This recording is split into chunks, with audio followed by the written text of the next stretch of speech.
I made an analogy using the Bible story, the Lot's wife story, as an example, as what happens when you look back. You stay stuck in the past and become salty about situations. So the one thing I've learned and picked up on as to when's actually the right time to look back, because to be fair, it is quite not accurate to say a person should not look back. However, it matters when you look back. Along the way in the scripture, in the Lord's wife story, there's a part where they get warned to not look back, but there's a particular place that's indicated as to when and where they should not look back, which was in the valley.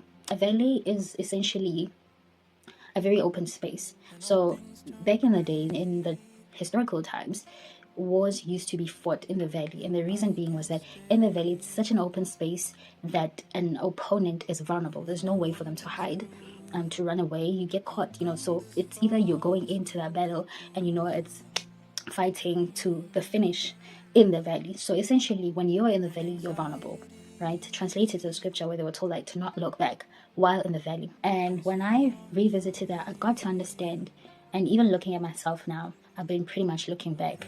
Looking back can be very important to assess growth, to pick up life lessons, to even see how far you've come. There's so many things you can pick up, and even sometimes learning from the past, which is still looking back at history to learn to not make the same mistakes. How else can you study previous patterns to not repeat them as well?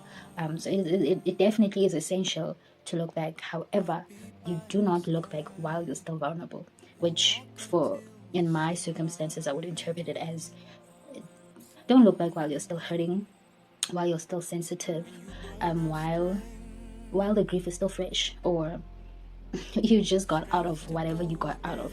It's totally different when you look back while you're hurting or in that vulnerable place versus when you're out of the vulnerable place and you are a bit walled in, safe, you got your guard up. There's certain things in place, like even when you're in a healed place, it's very difficult for you to cross your own boundaries to go back to the place that made you vulnerable, right?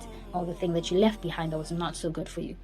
At the time when I'm vulnerable, I was not able to see certain things like I see them now. You realize some of these things later on, and sometimes we even gain a lot of revelations either about ourselves or other people, or even things or situations once you're way past that grieving phase, and you grow a bit of understanding and even gratitude. One thing I do know that has been overwhelming me a lot is gratitude. I'm very grateful that my God, I got yanked out of the situations I'd put myself in by entertaining things and people and even spaces I was not supposed to entertain. We're totally different.